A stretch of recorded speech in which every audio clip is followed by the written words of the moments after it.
Good day, Lisa. Good to see you. Hello, it's good to see you. Yeah, long time no see. And greetings to the community, the viewers. It's a privilege to meet again with a friend, Professor Lisa Sideris. I'll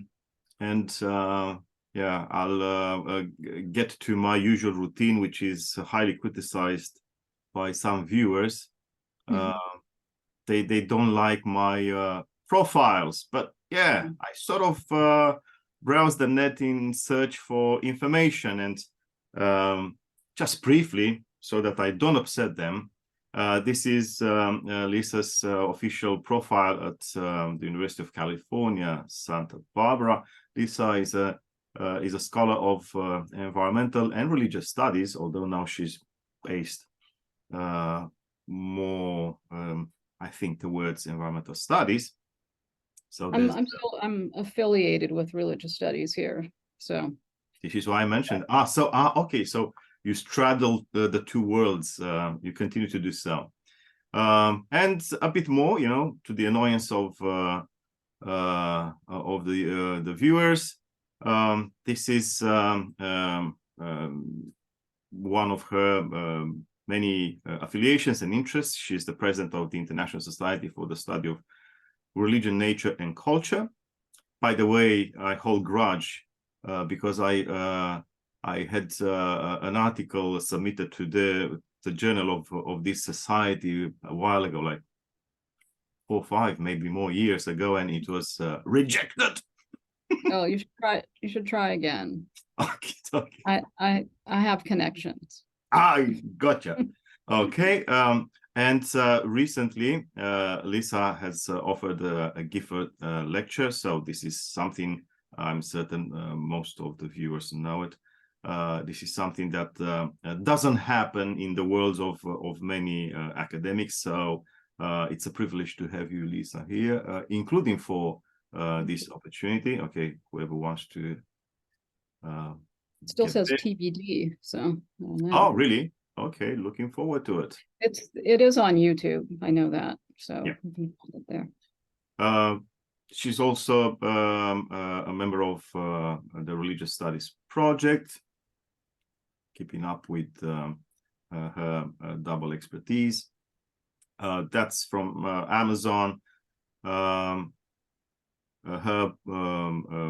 I think this is the most recent book, Consecrating Science, Knowledge, and the Natural World. Actually, this is how I come across your name, Lisa, by browsing this book at the time, and I said, "Wow, that's great. Let's meet this person." And I'm very grateful for actually having such a fruitful cooperation in the last couple of years or so. Yes, I'm glad that you decided to reach out, because we've been having some fun lately. We did. An earlier book, Environmental Ethics, Ecological Theology, and Natural Selection. She also has, of course, an edited volume and a strong presence in many journals and edited volumes. This is Lisa's academia.edu profile, where interested people can find a lot of goodies. Yeah, so this is a treasure trove. The articles and book chapters in the form as they were published, only PDF'd. So this is something that interested people are invited to browse, and there'll be a bit more to show in a moment, but not before inviting Lisa to share with us something about her journey. Do you care to share something about yourself? Sure. Well, first of all, thanks for inviting me to this conversation. Well, I guess I'll begin sort of with a little bit of my autobiography. I grew up in a very small town in Indiana. I don't know, have I told you this before? That is actually its claim to fame or infamy or something is that it was the birthplace of flood geology. Oh no, I didn't know that. Yes. Oh, And flood geology, is the sort of it was the early creationist movement to make sense of, geological natural phenomena by interpreting it in terms of in light of Noah's flood, right? The Noachian flood. So there was a little seminary there, and still is, called Grace College.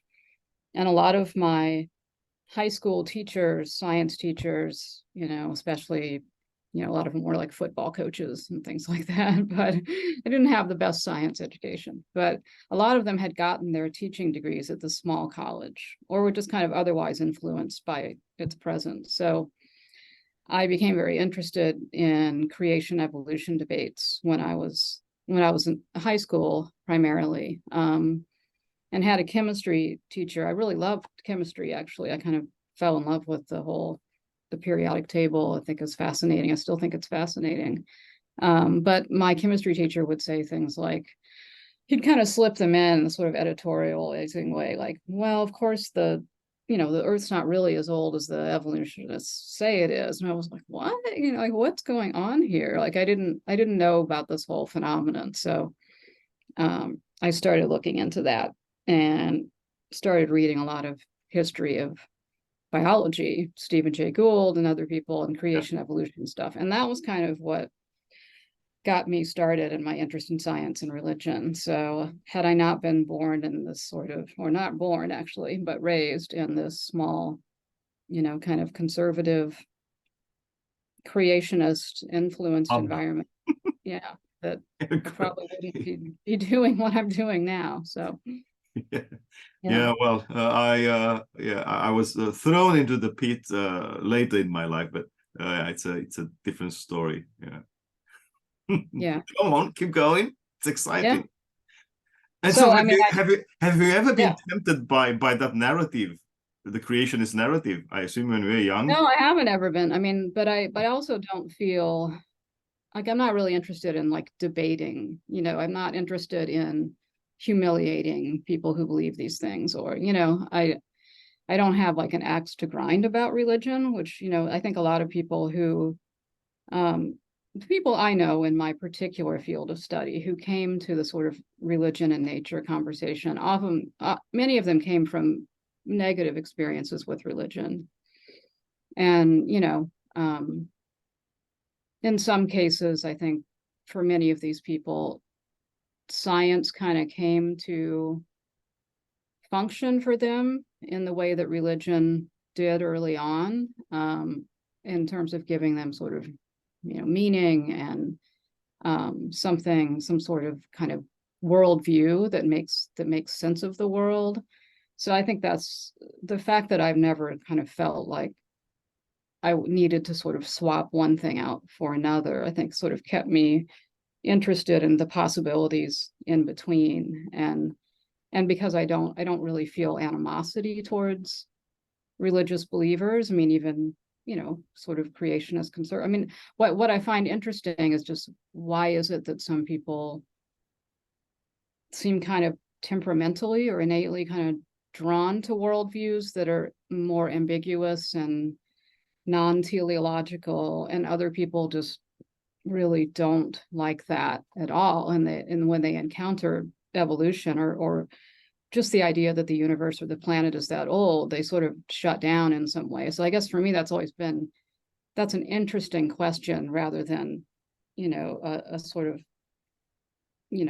of tool to beat somebody with, like, why don't you think this way? I'm curious what it is that makes some people go one way or another on that question, because if we knew the answer to that question, we might be able to bring people around to say, like, it's not scary, it's full of wonder, so that's one of the reasons I'm interested in wonder, because I think it's at the crux of that, of what you find wondrous and why, because wonder does overlap with awe and fear, and some people just don't respond positively to situations that they find where they don't know how they fit in, or they feel destabilized or something. So yeah.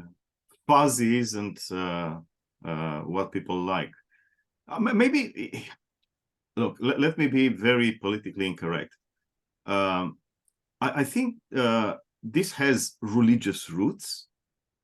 It might be something that has to do with the Reformation, with the idea of the certainty of salvation. mm-hmm. This was a strong point in the classical reformers. I don't know how things go these days with evangelicalism, but the certainty of salvation, and everything had to be nailed down. And I think to an extent, well, Peter Harrison is right when he says, well, modern science could not have been born without Protestantism, without this idea of whatever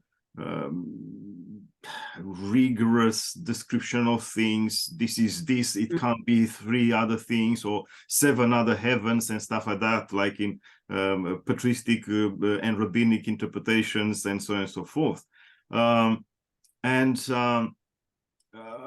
This led, you know, one thing to the next. This led to this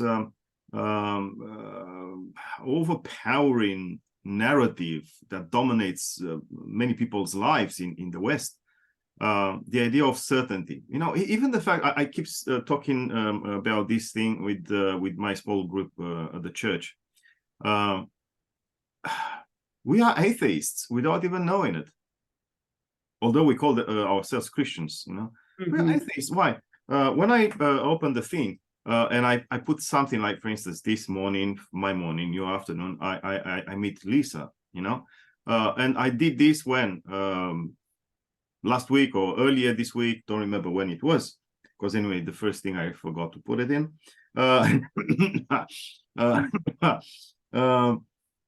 And when I do this, I take it for granted that if it's Monday, I'll get to Friday. This is my Friday morning. Well, this is an atheistic assumption, you know, because the God of the scriptures can step in anytime and throw some thunderbolts or hug me so tightly that I barely escape and, you know, can breathe freely. Things happen. Yeah, I don't think we could function. And I mean, I think that, you know, the way that humans have evolved to function, you know, that we have a kind of limited range within which we can make sense of things. So if we were thinking this all the time, that anything can happen, that who knows if Monday will actually roll around or whatever. But still, this is implicit. It's implicit atheism, you know. And when I put my diary, this is an ongoing joke in our group. When I put something in my diary, I say, God willing. Yeah. You know. But right. but as a matter of fact, all these things, with the fact that Friday I meet Lisa and next week I meet, I don't know, someone else, and in 2 months' time I am supposed to do this or that, and next year I'm supposed to do this or that. This shows the same kind of, all this is a symptom of this kind of culture of certainty. And yeah, it has some religious roots, and from my viewpoint, all this thing with it's either or. It's either evolution, no God involved. It's either creation, no nature involved. It's again the same culture of certainty that doesn't deal with fuzzy.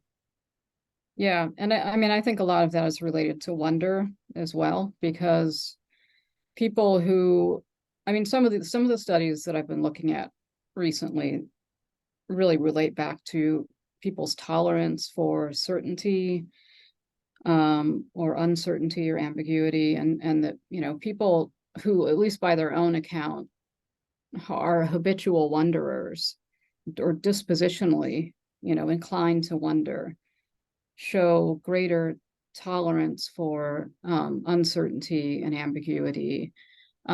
They're less inclined to feel a need or to be drawn towards teleological explanations, which is interesting in the context of I mean, it's obvious in terms of like evolution, that might be the first thing that you'd think of. The people who are dispositionally inclined to wonder don't feel as much of a, like the ambiguity of, or the open-endedness of evolution doesn't disconcert them that much. Which is kind of the question that I was talking about a minute, like why do some people go one way and some people go the other way, and they just can't, they can't believe the world could sort of be not random, but just, not perfectly ordered and foreordained or something like that. But if you think about it in the context of climate change, it's really interesting too, because, it's a sort of a cliche, but there's truth to it, that a lot of conservative Christians, one of the reasons they can't accept climate change is because it seems very clear to them that only God could change the climate, that humans couldn't change something on that scale.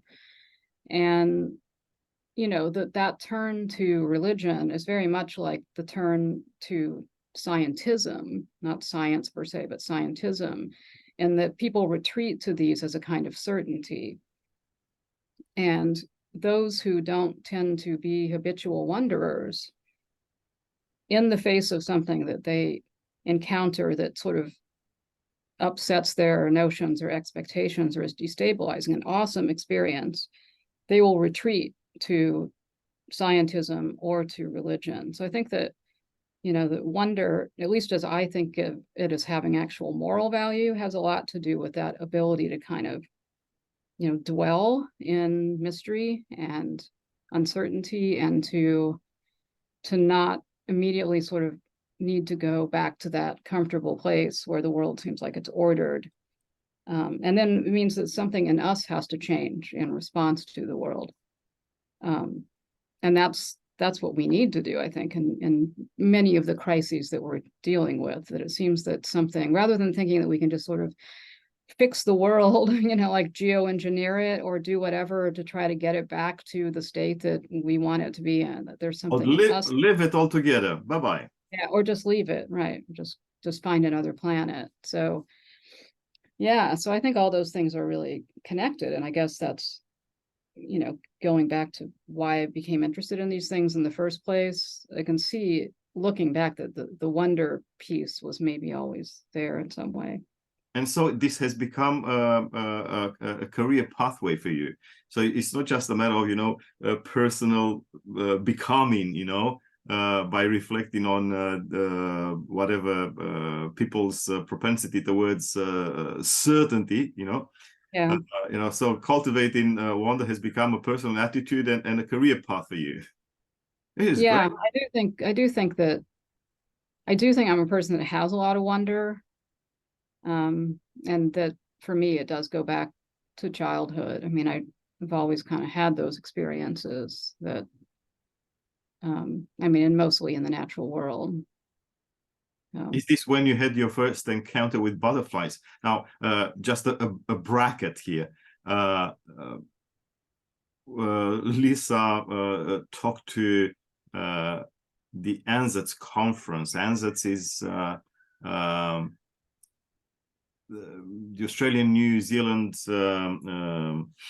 Association of Theological Studies.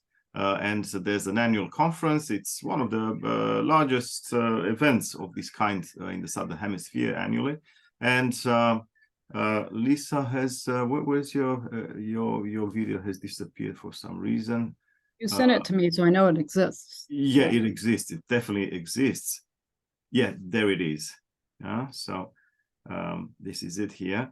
And Lisa spoke of butterflies. No, you don't want to see me. And that was such a moving piece. Can you summarize it a bit, please, for those who haven't had a chance to look at the video? Yeah, well, I wrote this essay for there's a volume that's on extinction that's coming out in the next few months. But part of it is, since I moved to the West Coast, so I've only been here for 2 years. I went to see the monarchs that migrate to the coastal California, the Western monarchs. Like the couple of years, well, for quite some time, but especially the couple of years right before I arrived, their numbers were really down. It was, a lot of people felt and do still worry that they were really right on the brink of extinction, like didn't turn up at all or in such small numbers. But I had actually, you mentioned the ISSRNC, the International Society for the Study of Religion, Nature, Culture. It's a very long name. We had, years ago, we had one of our conferences in the part of Mexico where the monarchs migrate to and from Mexico, and the sort of highlands there. Michoacan, I always say it wrong, but where the butterflies, monarchs migrate from there in the mountains there. And I got to see them then. And we went for like a field trip and hike that was pretty high up. We climbed a long way up. And do you know Holmes Ralston, the theologian? Never met him, but I know his work. Yeah. Well, he was there. He was one of the speakers, and I got to climb up this mountain to see these monarchs with Holmes Ralston, who was my favorite, theologian, scientist theologian. Yeah, he got the Templeton Prize in it some years ago. He did. And my first book was very influenced by him. Anyway, it was really a wonderful experience. And so, I guess I've been kind of interested in them for a while, but living here, the year that I came here, they really reappeared in promising numbers, although nothing like they had been, but still very promising compared to what had been going on. And I was interested in the way that, obviously there's a lot of symbolism of that monarchs represent, spirits of the dead. And that's not just in Mexican and indigenous Mexican culture, but actually cross-culturally, there's a lot of stuff about butterflies representing spirits of the dead or lost loved ones in some way.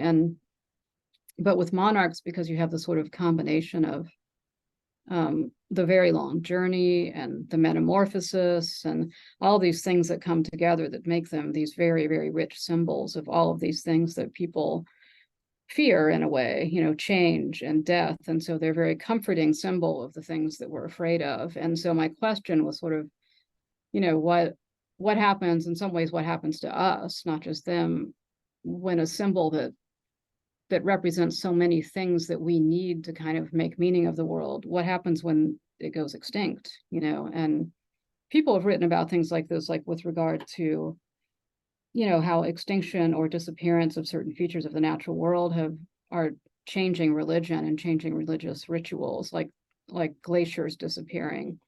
And there are sort of new rituals of mourning springing up around the loss of these glaciers.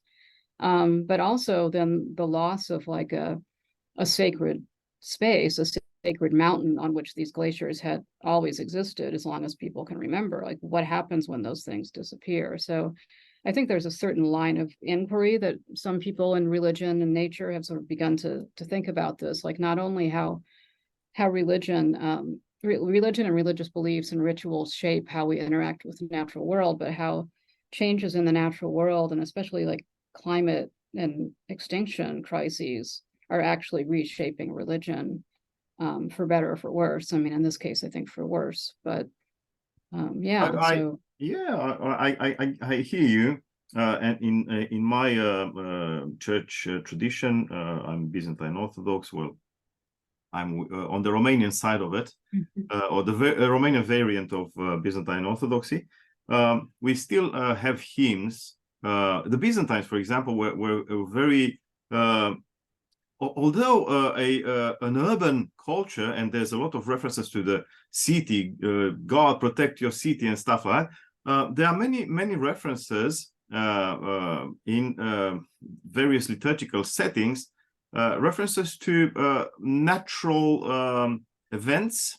They weren't so strong in describing nature or praising nature, apart from some very, moving images and stuff. I remember, and I kept laughing, and I keep laughing after moving to Australia, because when we celebrate St. George, which is in the Northern Hemisphere, a springtime celebration, here it's autumn. And one of the most beautiful Byzantine hymns dedicated to St. George begins with a line something like this: springtime is upon us. And we sing it in Australia, and it's autumn, you know. Yeah, well, I guess no one really thought about, the world as a whole. Yeah, see, but these are the limitations of my brand of Christianity that Yeah. got stuck liturgically in a certain era where they could actually take in consideration the natural environment, including catastrophes. I mean, we have hymns and so whatever insertions in the calendar.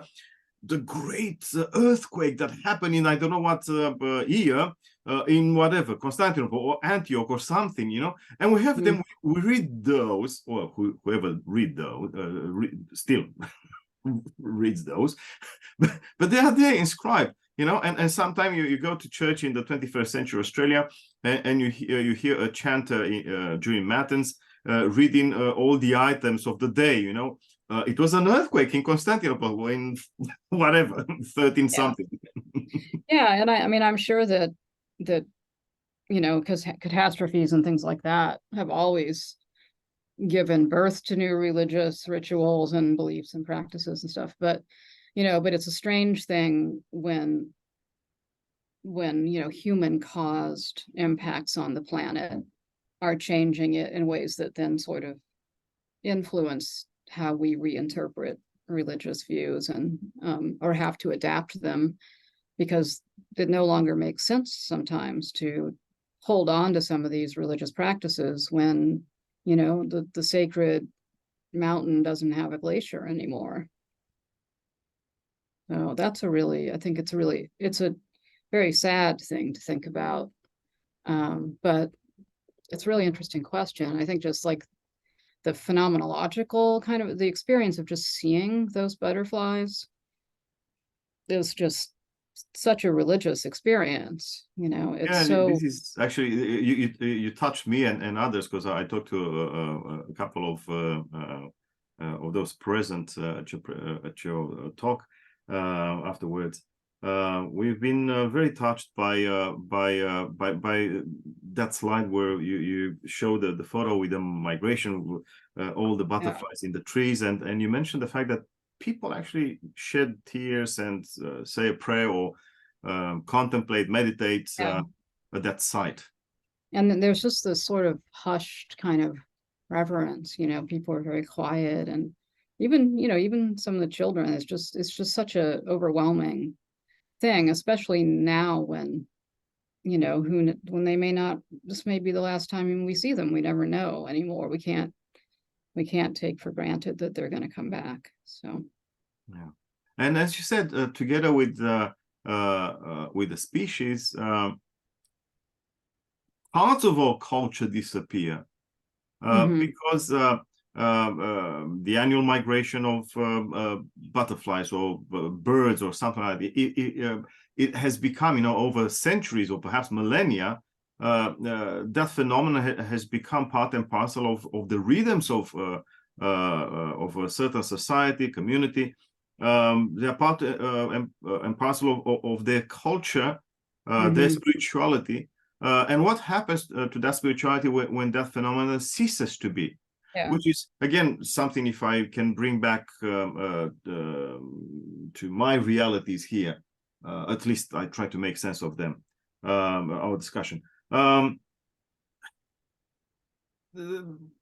see, I have friends, acquaintances, whatever, that don't understand why the indigenous nations make so much fuss about the land that they have been dispossessed of and moved elsewhere, pushed elsewhere, of course, I don't even want to address this topic here. The fact that you steal from your neighbor isn't a Christian virtue anyway. Not to mention the fact that in the process you do all sorts of other atrocities, like exterminating whole clans and tribes and that. It doesn't matter. What matters is the fact that there's something that people don't understand to this day. That, for example, for Australian Aborigines, the land isn't something that you can take ownership of. Somehow you are part of the land.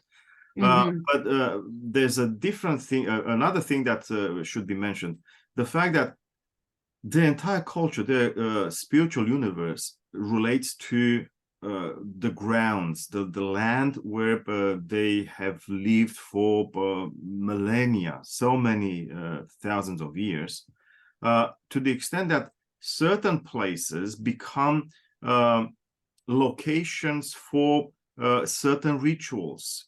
You go to that whatever valley where there's a spring, and it's only there that you can say a certain story, and you can say that story either for a group of women or for a group of men, or young girls or young boys and stuff like that.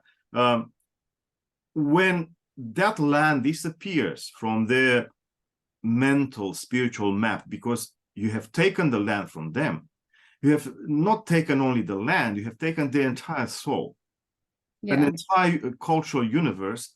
And no wonder, really, that's the reality today. Many indigenous people in Australia suffer a crisis of identity, which is cultural, spiritual. It's not so much about I don't have where to sleep tonight. No, it's a matter of you have taken my heart, you have taken my soul, and I don't find my place in this world. Yeah, I think that it takes away your place in the world, how you make meaning of the world. I mean, one of the reasons in the talk that I presented, I mentioned the role that monarchs have played for a long time in indigenous Mexican cultures, and the sort of cultures that have evolved from that, which are Catholic, Hispanic influenced, with also sort of an indigenous origin to them. But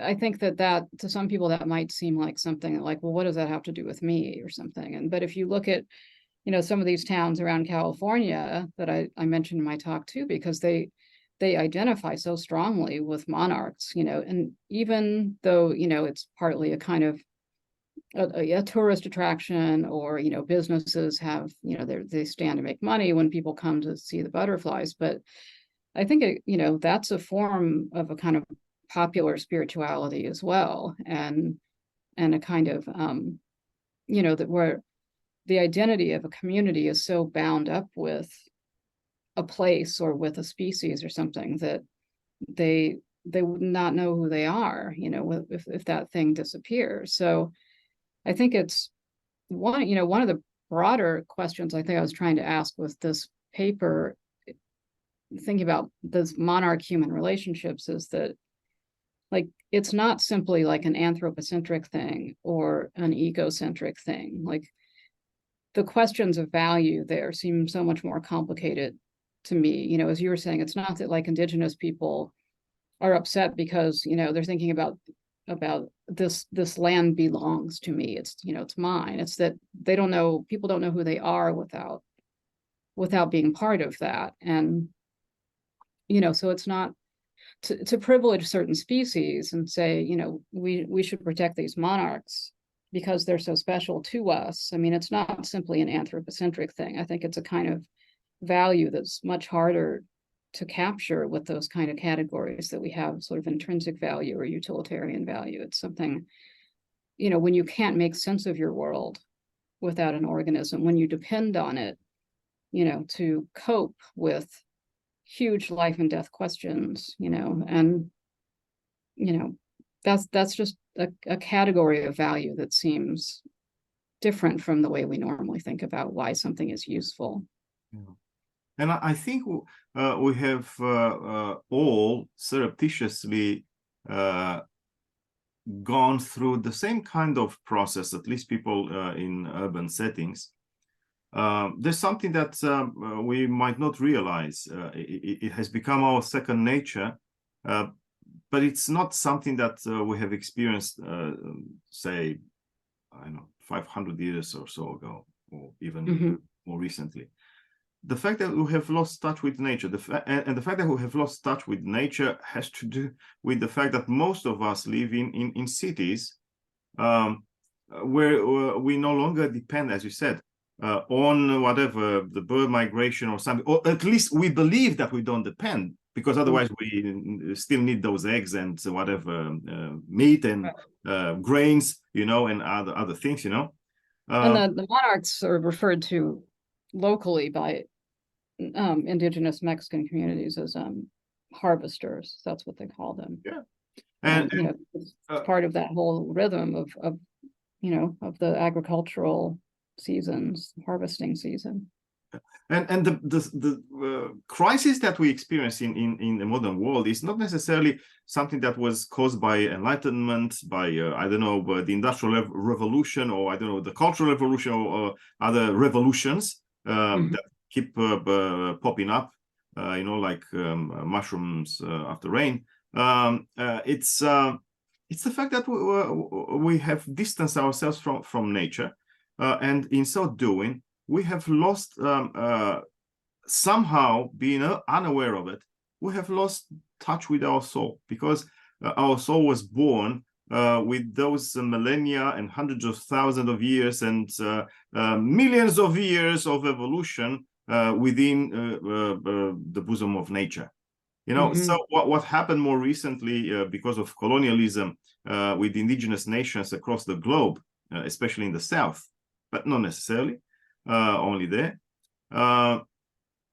It's something that happened to us somehow simultaneously when we have decided that we want to go for this megapolis kind of culture that cuts us away from nature, cuts us away from the from our soul, from the rhythms of life, and we are like ghosts.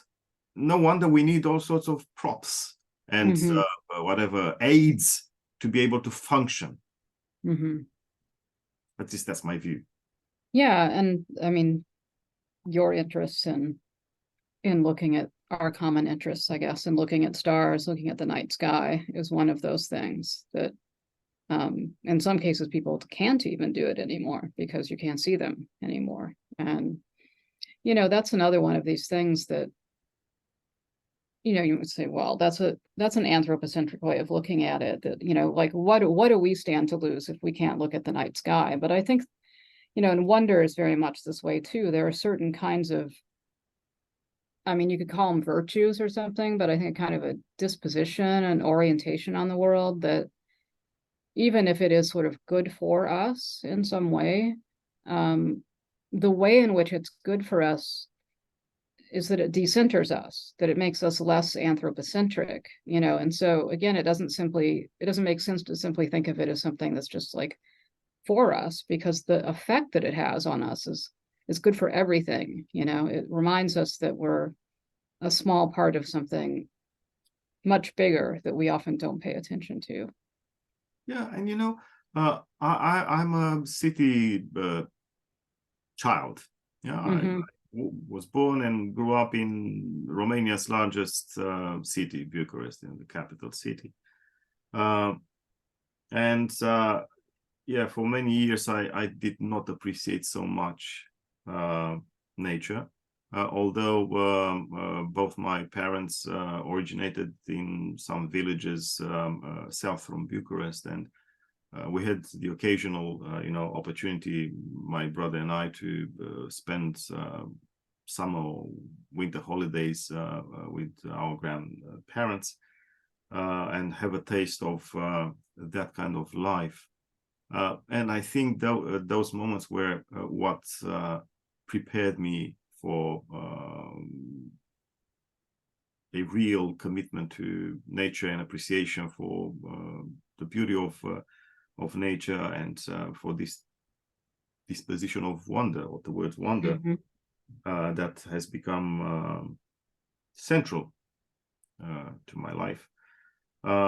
Yeah, when I was able to see the stars for the first time, which is really, as a kid in Bucharest, I don't remember to have been tempted to look up, you know, like that movie, the Netflix.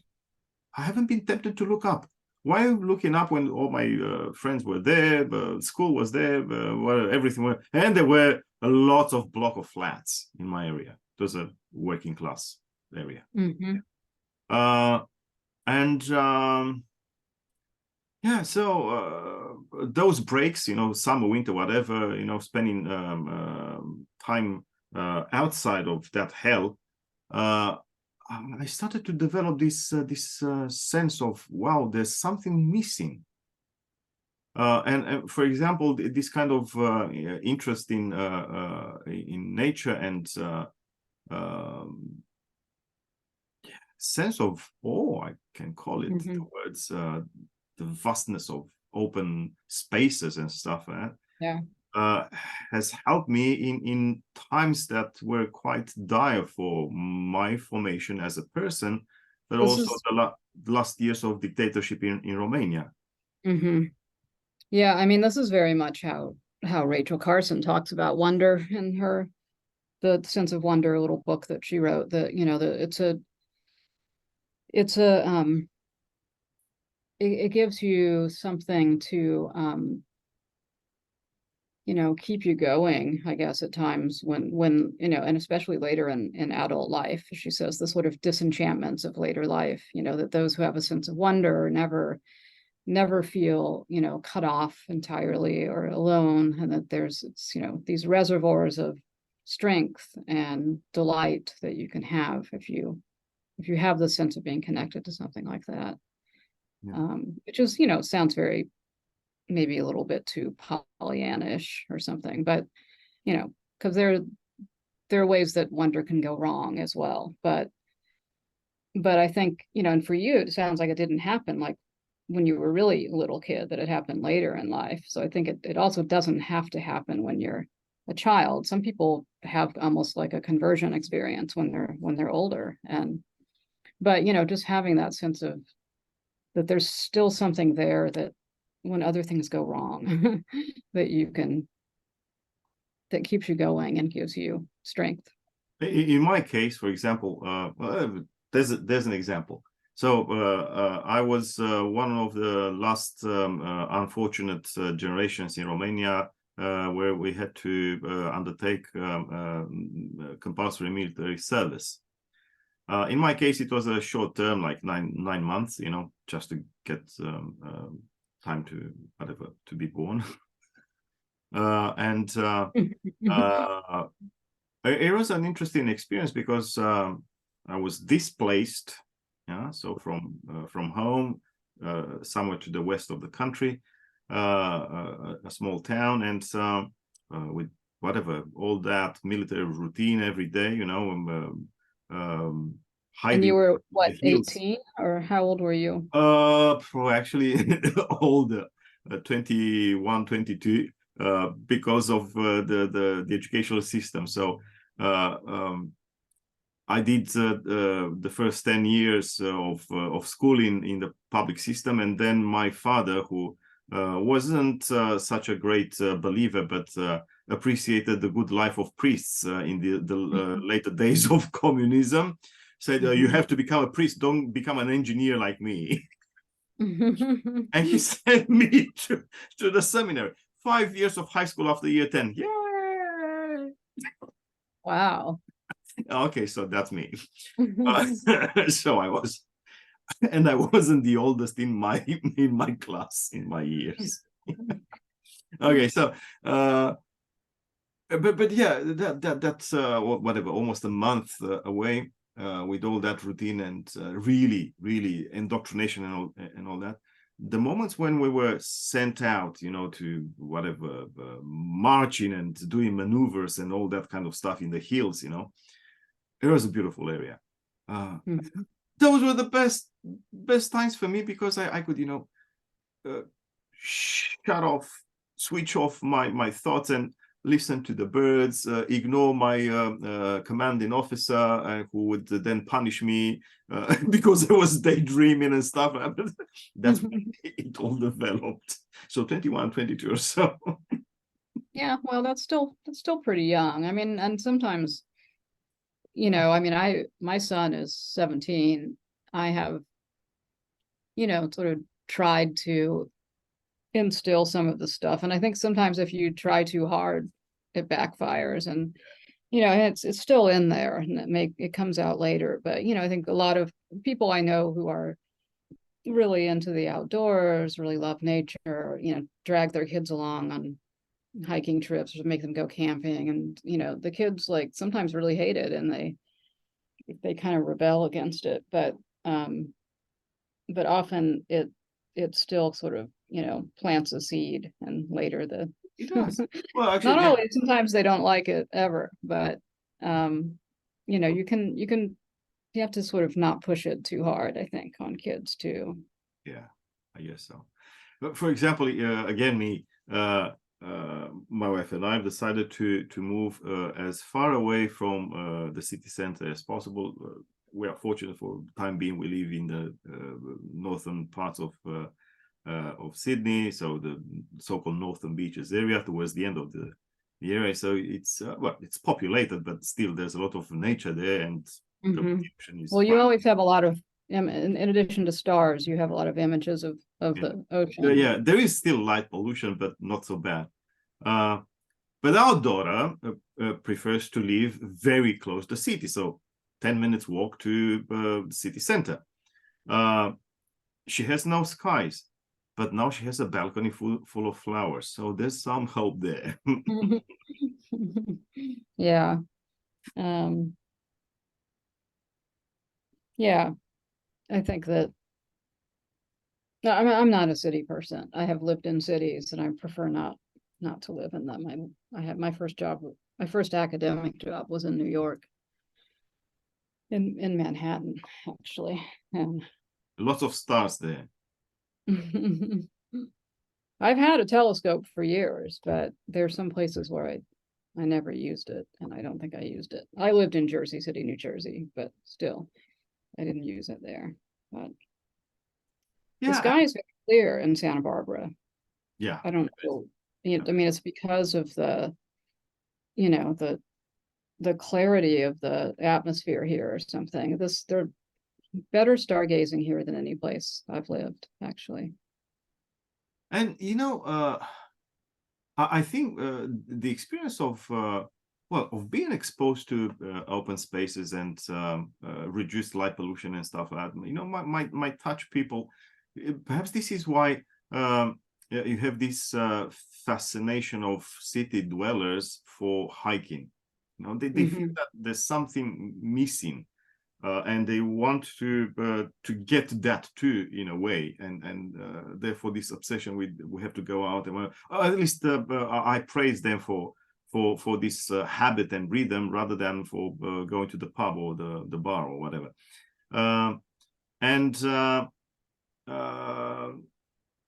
I think it's at least during COVID, what we've seen in Australia happening. I don't know if this is there's something similar happening in the US, but in Australia, more and more people started to leave the big cities because of the lockdowns. Oh yeah, it's actually a problem where I moved because so many people decamped from like LA and other urban areas, and Santa Barbara is relatively, by those standards, relatively rural-ish. I mean, it's pretty densely populated, but it's not a city. Like there are no tall buildings here at all. Oh, that's right. Yeah. And that really drove up the real estate market prices as well, because so many people who could afford to live wherever said, why am I living in LA? I'm going to move to Santa Barbara. Santa Barbara County as a whole was one of the places people decamped to the most. So yes, that did happen here in lots of places, but yeah. And it's interesting because it's like it sort of seems to suggest that if you don't have your normal life, like your regular job, if you can work from anywhere, why would I work from the city? I'll go live somewhere more beautiful. So I guess a lot of people do have that sense of wanting, they prefer to be somewhere else, but their lives don't always make it possible because their jobs. And see these strange circumstances with the pandemic and that, with lockdowns and all that, somehow contributed to this renewal of a process of decentralization, which I believe is positive, because I don't think that the future for humanity on Earth is to live in these high rises, or the caves of steel, as Asimov imagined them, and so on and so forth. I would hate to see that happening to us, and I'd rather have people spreading across the globe, and learning how to live with nature. And I believe that this sense of, I think it's an implicit sense of wonder that they try to cultivate by hiking, going out, and stuff like that. This is what will save us. It's not more technology or more regulation and more innovation and stuff like that that will solve our issues. Yeah, I mean, cities can, they can be very efficient in terms of energy use, things like that. And in terms of like, high density areas where people can, like your daughter, I guess, sort of, shop where they live, and, you can walk and you can get your groceries that way and things like that. I mean, there's a lot of things that are sustainable about cities, but, if people don't have that sort of experience of being a little bit closer to something natural, then, I mean, we could just have kind of artificial environments that mimic nature, which is kind of where we're headed anyway. I mean, people can have, I think it's interesting, there's all this immersive stuff, like even art exhibits and things like that have become like immersive Van Gogh. Like, why does it have to be immersive? It seems like there's something that people want, that they feel immersed in something, and it's like, well, you could immerse yourself in nature, but virtual reality things and the experience of like 3D films coming back and things like that, like there's a need, I guess, that people have to feel part of something. Yeah, but if you can just recreate that with technology, although I don't think you really ever could, I think there's something that will just be lost in us, but without having any sort of contact with the real thing. And a lot of environmental scholars think that the whole category of nature is very problematic, and it's all bound up with these kind of imperialist colonial ideas, and which is true and everything, but at the same time, like a lot of students that take a class that I teach on nature spirituality, will say things like, they're environmental studies students, they'll say like, this is the only class I have where we actually talk about nature, because you're not really allowed to talk about nature anymore, or it has to be spoken of exclusively in terms of sort of like environmental justice, which is certainly important and is a huge part of environmental ethics. But, it's sort of strange how it's sort of come back to, if the environmental movement kind of grew out of a critique of anthropocentrism, it seems to have sort of come back to something that's, we can't talk about nature if it isn't sort of through the lens of making sure that anything we say about the natural world is connected to social and environmental justice issues. And of course, those things should be connected. But students also want to talk about nature, because one of the reasons that they're in the class is because they've had an experience with something that they think of as nature, which is something that isn't just the human world, that has qualities that, you're encountering something more, something different. So, I think it's one of these things where academics, rightly sort of offers these correctives, but then sometimes things go too far, and it's, people are chastised for talking about the natural world as if it's a thing that actually exists out there. And, how can people care about something that they don't feel that they're having an experience with? I think that's why we keep immersing ourselves in things, so we feel like we're having some sort of experience of something powerful. Yeah, we prefer, I think, in academic settings to surround ourselves with concepts rather than with things. Yeah.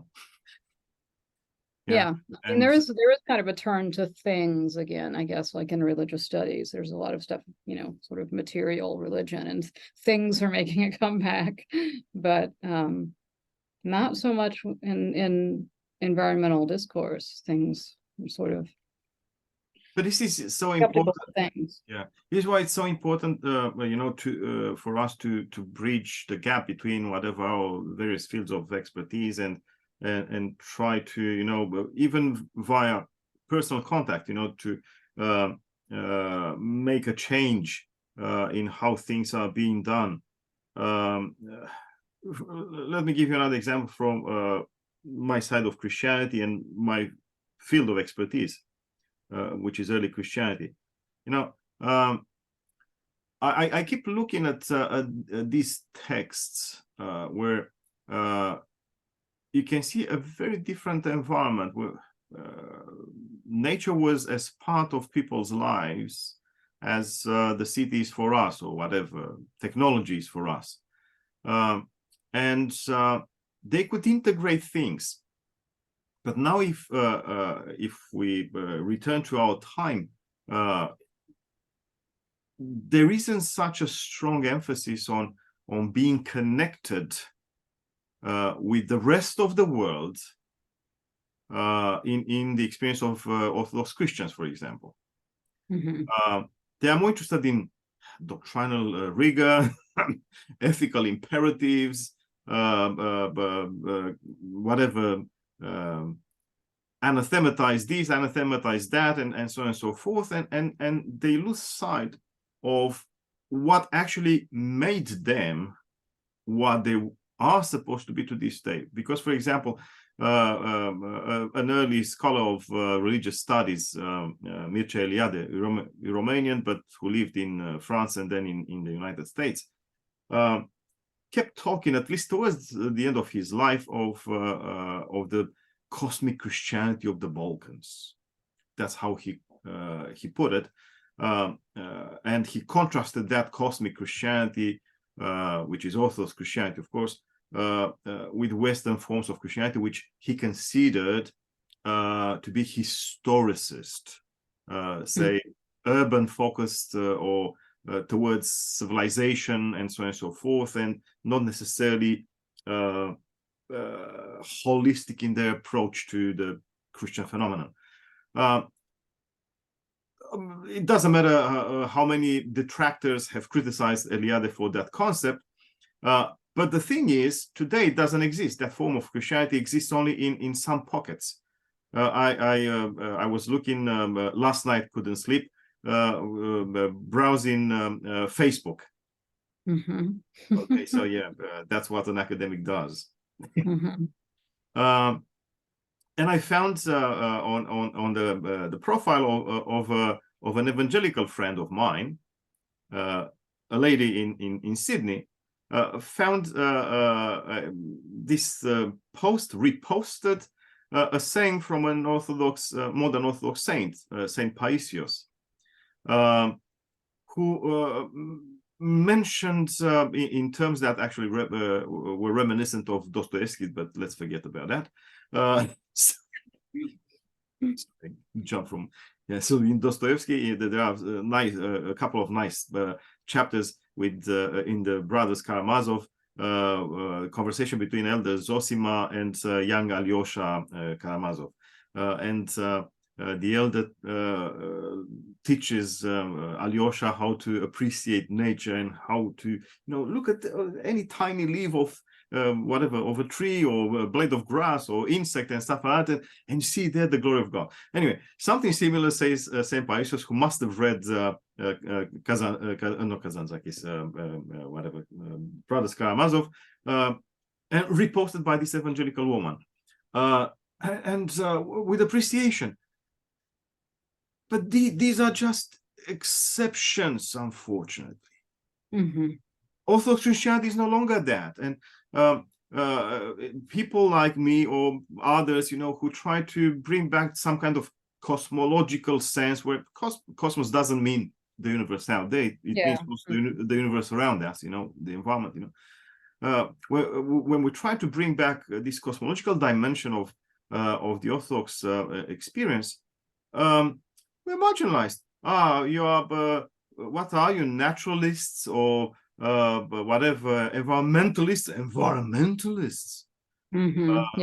New Agers and stuff. I was labeled New Ager when I was still in Romania, so one of the reasons why I left. Yeah, well, I mean, environmentalist is an unfortunate term in some ways, right? Because it doesn't capture, I mean, what it means to some people is some sort of, liberal agenda that they don't want any part of, but it's also just like it's such a poor term to capture. The environment's just like this, sounds like this background, just this backdrop around us. Environment, Yeah.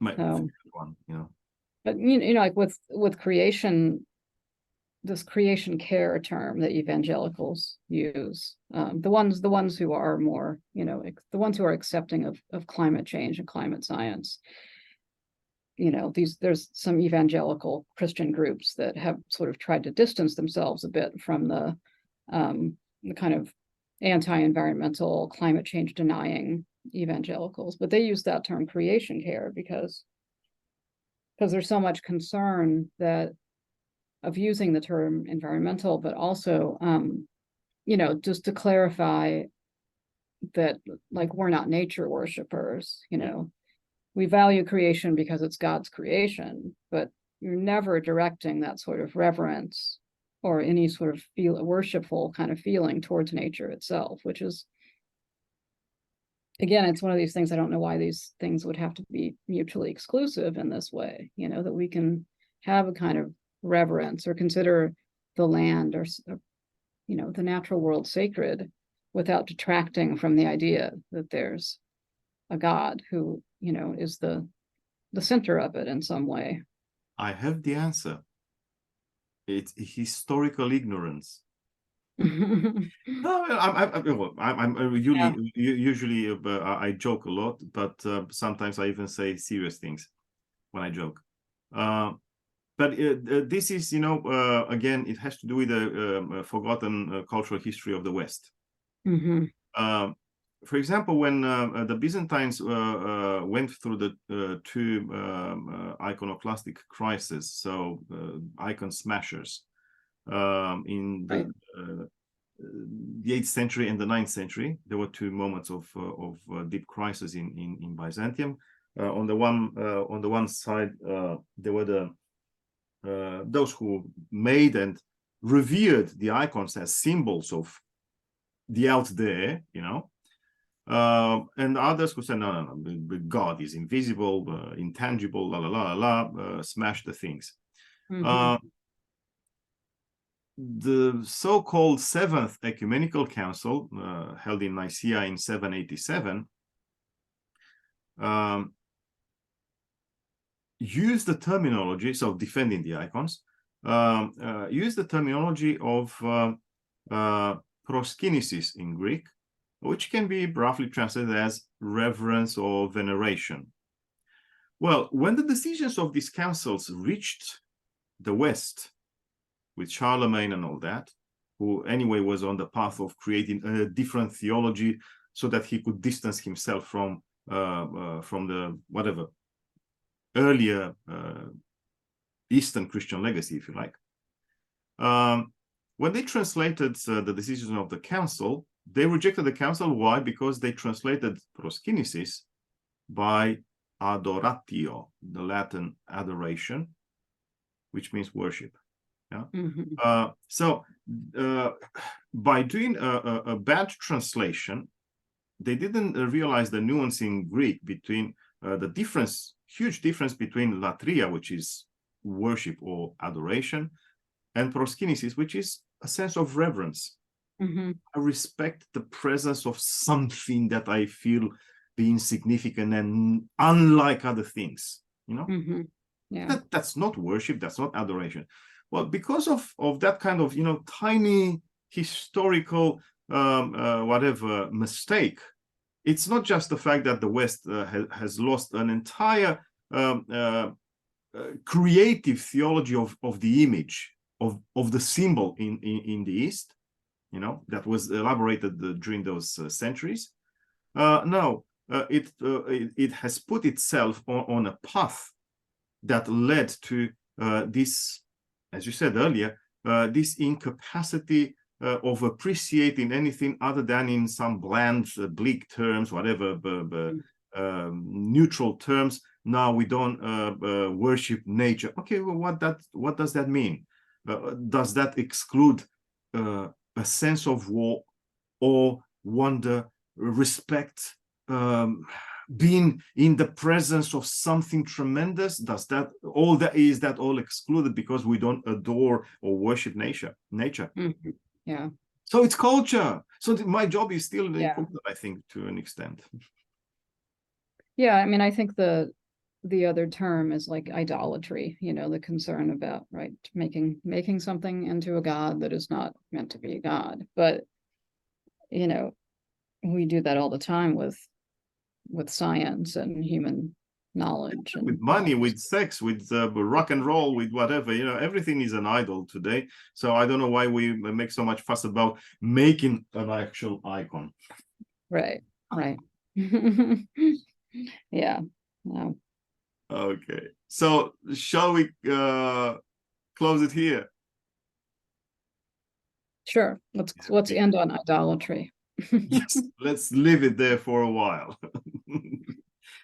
Thank you very much. You have been so generous, Lisa. Thank you.